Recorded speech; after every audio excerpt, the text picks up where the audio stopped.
do wonder, given that this is her second resignation / I've been sacked letter in a little bit over a year. The first one obviously led to the downfall of a prime minister within hours. It was sort of a day and a half later. Whether she thought that she had this superpower, you send an explosive letter and then the PM's gone. Well, and of course it wasn't actually her resignation letter that brought Liz Truss down. I mean, there was a multitude of things. There were lots of other factors at stake. Rishi Sunak kind of bought himself one day of Suella Braverman not being on the front pages with the surprise arrival of David Cameron yesterday. As I was leaving Westminster this evening to come here, I heard a couple of Conservative MPs talking about it, saying, well, how bad is it? I haven't read it. So, it's already that kind of thing that is dominating the news agenda and likely will do, especially with the Rwanda decision coming out tomorrow, for the next several days. I think probably the sort of, there is a lot of animus in there. There is a lot of kind of vitriol. But the thing that is kind of most critical, and the thing that people will now be asking about, is this suggestion that there was a document. She doesn't say that Rishi Sunak signed it, but she says he was in agreement with it.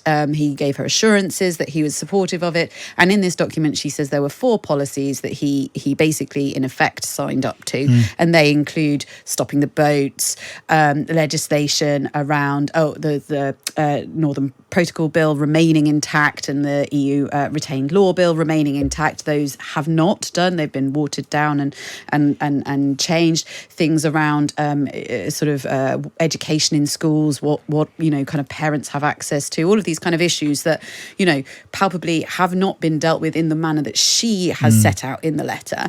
As the kids say, show the receipts. If we've got the proof that there is this agreement that was struck, and there is some suggestion that he signed it in some way, then that could be quite damning. But I suspect, to be honest, at this stage, most people have made up their minds and are either in camp Suella or camp Rishi. There are a lot of Conservatives who sort of moved more firmly into camp Rishi over the last few days. Obviously, the people living in tents as a lifestyle choice seemed to have been a really real tipping point. People did not like the language around that and around some of the other things, immigration, very inflammatory stuff that she's been talking about for a long, long time. And so there are a lot of people who perhaps, even if you might not necessarily consider themselves as natural bedfellows with David Cameron and the Cameroons, are relieved that she has gone. So the question, I suppose, is, after this point, what is her base? Is it that sort of relatively tight number that we've been talking about before, the Common Sense group led by John Hayes, the New Conservatives, Danny Kruger and Miriam Cates, that we saw issued a statement today? People I've been speaking to have been sort of estimating the numbers of rebels at around 20 to 25, in which case that's probably, they can live with that, even if that many letters go in, that's fine. There's not going to be a serious challenge. But, that may grow. We know that kind of sometimes people can be victims of rhetoric being brought down by that constant sort of nagging and gnawing away.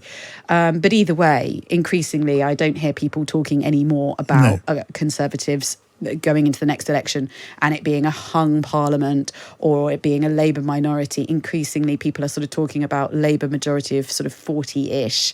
And it's not necessarily when will Labour win, but how many terms will they win now? And Rachel, for the sake of argument, we can probably agree, whether or not for the sake of argument, that there's no realistic prospects of Rishi Sunak being hauled out of office before the general election. I mean, there's a core of those. Some of them are very, very angry indeed.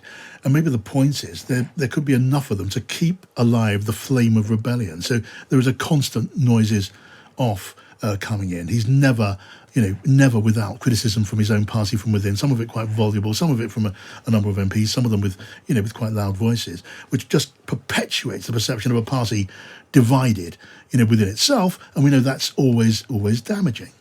Yeah, I don't think the headache has gone away for Rishi Sunak. And as we've seen, a lot of very angry Conservative MPs, Suella Braverman, very angry. The New Conservatives, very angry, putting out this letter today that essentially says we're going to stay in the Conservative Party, but we're going to be our own faction within it, and we're going to raise money for our candidates specifically. But I think we should look at what has happened over the last kind of 2 days as a whole, famous last words. But last week there were briefings that if Rishi Sunak sacked Suella Braverman, there would be resignations. That there weren't resignations. I mean, there were resignations, but not for the reason of I'm resigning on principle because you've sacked the Home Secretary. There's only been one public letter of no confidence. There may have been others that have gone in, but only one MP has said, I'm going to publish it and make that a story. Rather odd letter, I should say. But we've just had one of those. And taken in that context, reading Suella Braverman's 2.5-page resignation / I've been sacked letter, yes, the rhetoric is very fiery. Yes, she accuses Rishi Sunak of breaking this deal. And yes, I think the is there a document point is a really key one. What did he sign up to?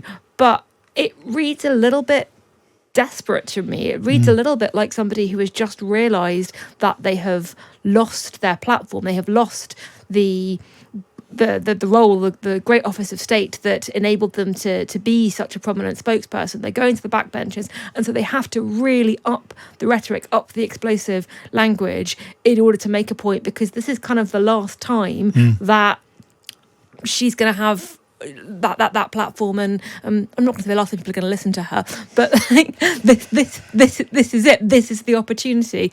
And I do wonder, given that this is her second resignation / I've been sacked letter in a little bit over a year. The first one obviously led to the downfall of a prime minister within hours. It was sort of a day and a half later. Whether she thought that she had this superpower, you send an explosive letter and then the PM's gone. Well, and of course it wasn't actually her resignation letter that brought Liz Truss down. I mean, there was a multitude of things. There were lots of other factors. Well,